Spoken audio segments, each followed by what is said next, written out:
Cari telespettatori, ben ritornati con noi, buona giornata, siamo in diretta. Un tema molto difficile questo da affrontare, soprattutto perché coinvolge tantissime persone non in aspetti positivi. Vedete il titolo, denuncia per istigazione al suicidio. Stiamo parlando di tantissimi, veramente numeri spaventosi, persone, imprenditori, liberi professionisti, partite IVA, insomma coloro che hanno un'alea, un rischio quotidiano nella propria attività, che hanno posto fine alla propria esistenza perché era drammatica, perché hanno raggiunto un livello inimmaginabile, una sorta di forma di ansioso-depressiva che non ti porta più a vedere oltre non c'è più vita.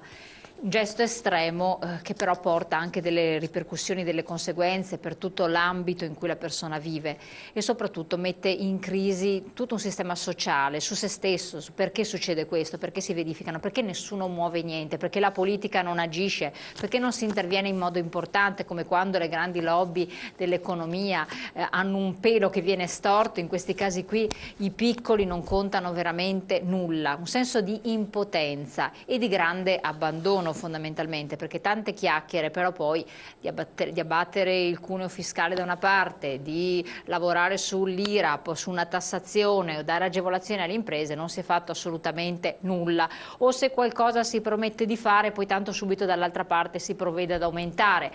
L'esempio più stupido che ci può essere sono le autostrade, che puoi dare anche il 20% di sconto, ma che cosa ci vengono a raccontare se le frequenti per 365 giorni l'anno, perché poco meno queste sono le condizioni, un 20% di sconto, nel compenso sono aumentate, ma immaginate un imprenditore, voi lo sapete se siete anche liberi professionisti, artigiani, che dovete fare l'autostrada anche 3 volte alla settimana, non entrate nei parametri del 20%, quindi prendetevi e ciucciatevi tutto quanto l'aumento, e questo non è una tassazione che risulta, ma sono tasse che vengono, tasse comunque, chiamiamole così, e la benzina, le accise e tanto tanto altro ancora. Siamo arrivati a dei livelli intollerabili.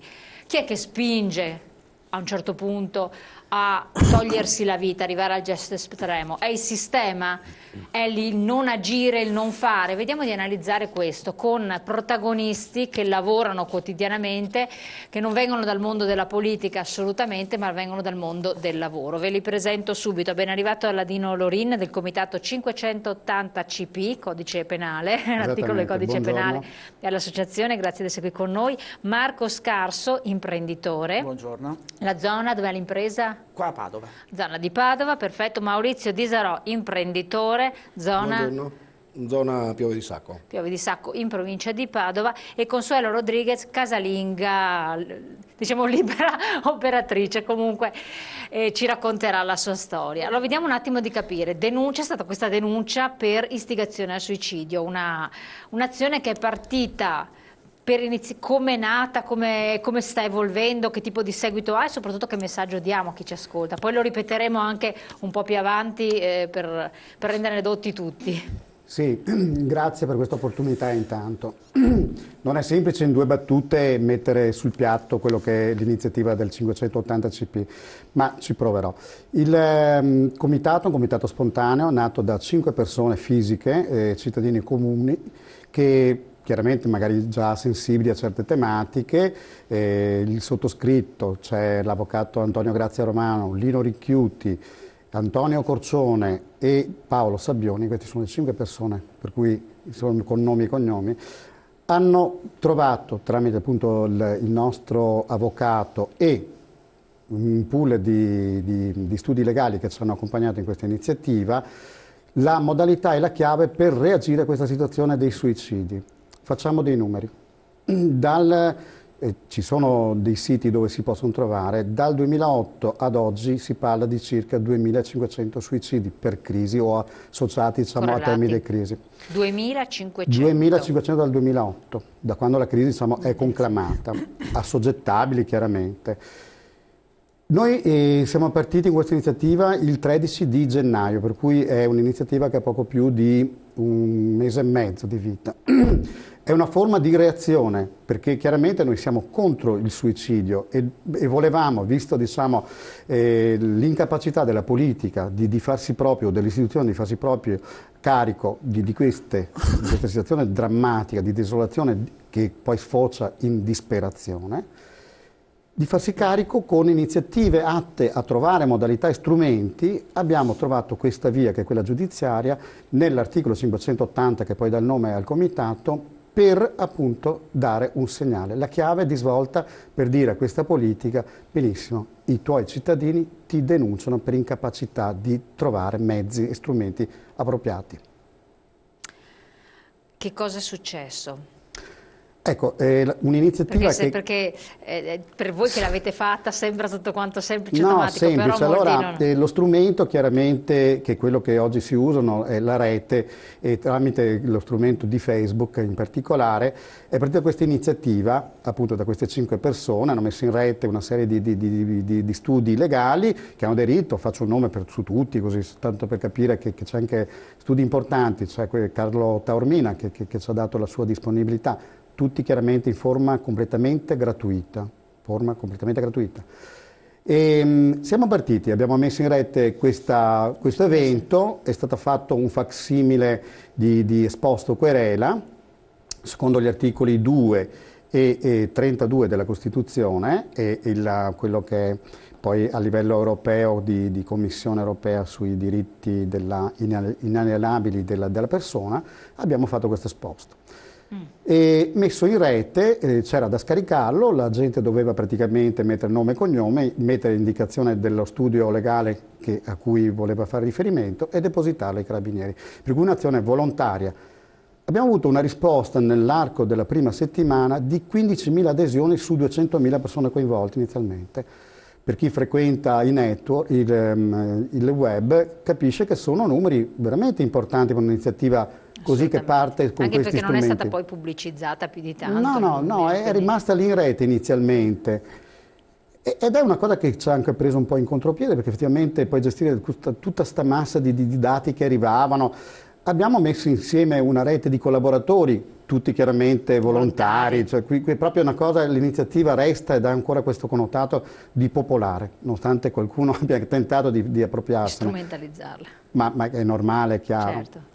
Ma tutto diventa, diciamo così, bello appunto per una risposta straordinaria. Ad oggi, a un mese e mezzo, abbiamo noi riferimento sicuro di già oltre 50.000 denunce fatte, denunce esposti, querela, e di 6 procure che hanno aperto, diciamo, il fascicolo. Contro? Ripetiamo. Contro i 2 governi precedenti, perché parliamo di il governo Monti e il governo Letta, per un motivo semplicissimo, perché erano i 2 governi imposti con la scusante della crisi, che erano stati imposti, diciamo, contro un po' la volontà popolare. Di default arriva anche il terzo. Probabilmente arriverà anche il terzo. Non ci sono state. Allora, un attimo. Giusta osservazione. Sentiamo una telefonata. Pronto?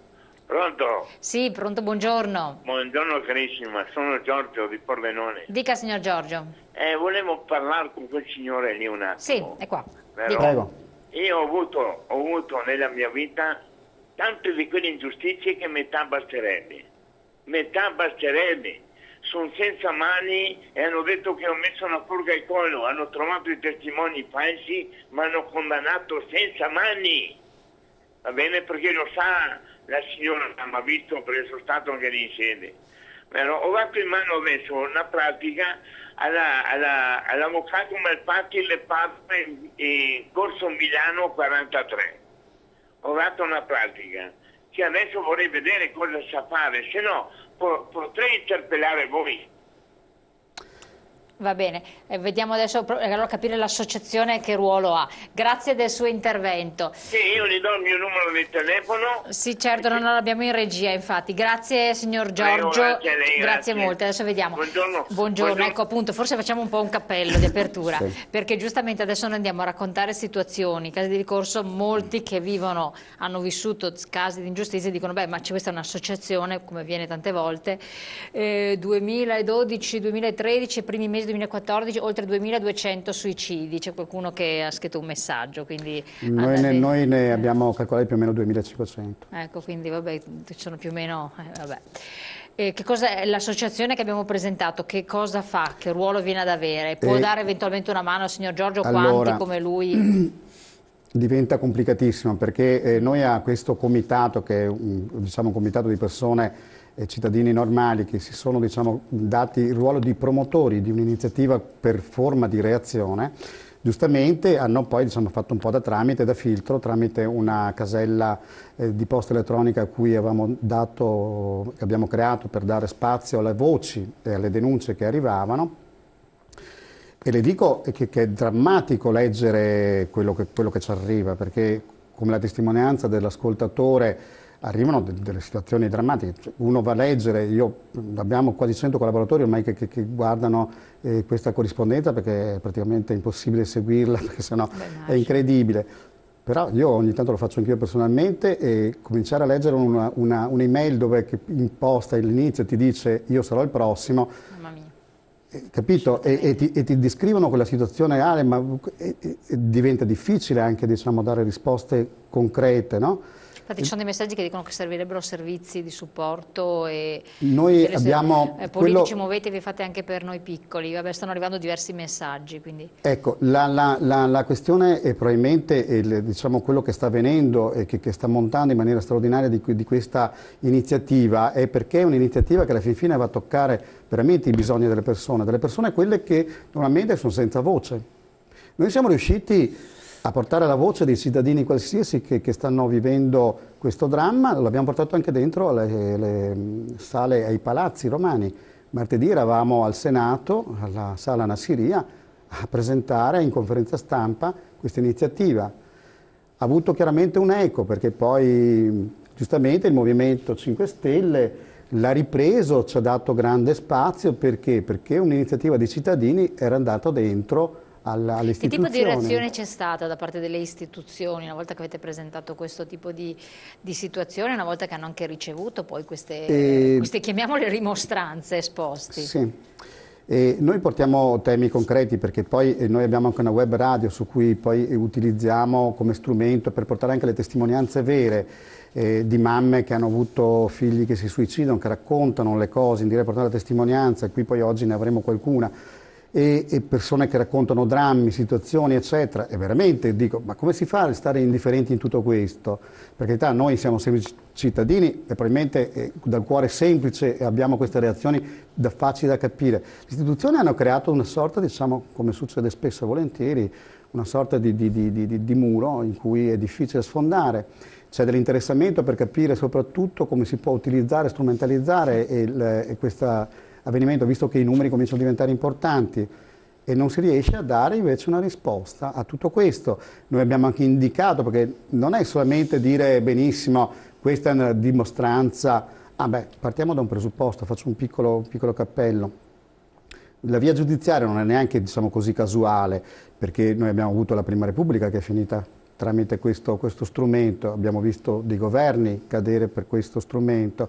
Noi pensiamo di poter voltare pagina con questo strumento, che è uno strumento, diciamo, di democrazia, di ampia democrazia, dove come cittadini dimostriamo di avere un senso civico, dove andiamo lì a denunciare le cose che non vanno, le cose che sono, diciamo, contro il popolo e i cittadini italiani. No? Si dice tanto il popolo e i cittadini. Noi siamo qui vigili e diciamo attenzione, quindi c'è qualcosa che non va. Esatto, che cosa, dopo vi faccio parlare anche voi, vorrei che aspettare dopo la pubblicità, che così abbiamo anche un ulteriore seguito di telespettatori, però intanto le questioni anche tecniche che sono di preambolo, che sono fondamentali. Che cosa è mirato a ottenere? Perché magari chi ci ascolta dice sì, hanno fatto questa querela, questo esposto, eccetera, per ottenere cosa? Tanto ormai mio marito la vita se l'è tolta, tanto ormai l'azienda io l'ho persa, e questa è un po' anche una provocazione che faccio a voi proprio per capire che tipo di reazione ci può essere, che cosa mirate ad avere o che tipo di sensibilità, parolona, vorremmo ottenere. Esatto. Allora, intanto sono d'accordo con lei sul fatto che le voci, quelle più importanti, sono quelle delle persone che portano le testimonianze vere, e noi, diciamo, siamo solo uno strumento, un megafono, okay? E vorrei veramente che il protagonismo fosse lì, sulle persone, sui bisogni e sulle cose. Noi siamo solo ed esclusivamente questo. Noi abbiamo detto che questa sarà una di una serie di iniziative.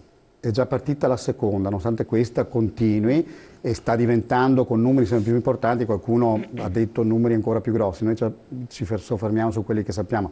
50.000 denunce in tutta Italia sono già un numero veramente impressionante. ti rendo conto che la gente si è mossa di suo alla fin fine. Sì, da noi sollecitati, ma la gente ha scaricato la denuncia, ci ha messo il nome e cognome e con la propria, diciamo, faccia sono andati ai carabinieri. Per cui è un'azione di reazione forte, perché a questa situazione dobbiamo reagire, non dobbiamo farci coinvolgere dalla depressione che poi, diciamo, sfocia spesso e volentieri in disperazione. Dobbiamo assolutamente uscire da questo. La seconda iniziativa è stata quella su Equitalia, che è l'altra questione su cui molti imprenditori soprattutto, ma anche persone normali, si sono suicidati per i metodi utilizzati da Equitalia. Uno strumento messo in atto per essere un modello di riscossione, no? E per cui di utilità pubblica, si è trasformato per i metodi vessatori in uno strumento di morte. La cosa poi, diciamo, più assurda è che tutto quello che loro fanno, no, per questi metodi che usano per portare a casa denari non bastano a pagare la struttura stessa e fa addirittura gli ultimi 2 anni fa addirittura un bilancio in rosso. Diventa paradossale, cioè uccido i miei cittadini per non riuscire a pagare un po' di personale dell'agenzia. Questo diventa veramente intollerabile. Tutta una serie di cose per arrivare affinché qualcuno diventi responsabile per il ruolo che ha. Noi chiediamo alle istituzioni, noi non vogliamo sostituirci alle istituzioni, noi non vogliamo fare politica, noi vogliamo che le istituzioni prendano atto e responsabilità che hanno per ruolo e per competenza.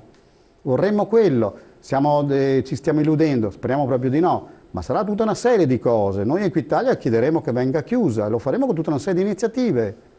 E credo che prima o dopo la voce dei cittadini avrà, in qualche maniera, troverà casa, troverà, diciamo, in qualche maniera ospitalità presso le istituzioni, se no vuol dire che tutto questo, visto quello che succede in Europa, anche per evitare certe cose, io sono uno di quelli che spera proprio che in questo Paese certe cose di non vederle mai. Cerchiamo di rimanere in ambiti altamente democratici, ma poi il popolo, quando è esasperato, non è che ci si può dire va bene, non hanno più pane, gli diamo le brioche, come ha detto qualcuno nella storia. Qui, signori, c'è bisogno di qualcun altro, a me piace il nuovo, eccetera. Chiaramente saremo qui in attesa e speriamo che il nuovo arrivi e sia veramente il cambiamento epocale per questa nazione che ha bisogno di uno stress forte, di un modo. Però dobbiamo capire assolutamente che si presenta con dei connotati già molto vecchi, insomma, il nuovo ha già dei tratti molto molto vecchi, purtroppo. Dei recuperi importanti. Ecco, noi lasciamo e diamo il beneficio di inventario a tutti quanti, giustamente, però. Certo, e c'è poi il margine eventualmente, poi anche bisogna vedere la magistratura come andrà ad intervenire, ad operare, come andrà ad interpretare, perché non sono cose semplici, e se si crea un precedente si può anche immaginare che cosa può succedere, questo è un altro aspetto. Ma margini anche per un risarcimento, sono stati introdotti, richiesti? Allora, quello sicuramente è un'iniziativa che verrà subito dopo, perché è logico che nel momento in cui dal punto di vista giuridico si va a individuare dei colpevoli, giustamente poi ci sarà di conseguenza un risarcimento. Certo, un attimo solo, pronto? Pronto? Chiedo conferma dalla regia se c'era ancora la telefonata in attesa. Pronto? Mi sa che è caduta. Allora facciamo così, andiamo subito in pubblicità, così dopo possiamo anche presentarvi, potete anche presentare, entriamo anche nel merito specifico, vediamo se riusciamo nel contempo a recuperare anche la telefonata. Pubblicità tra poco.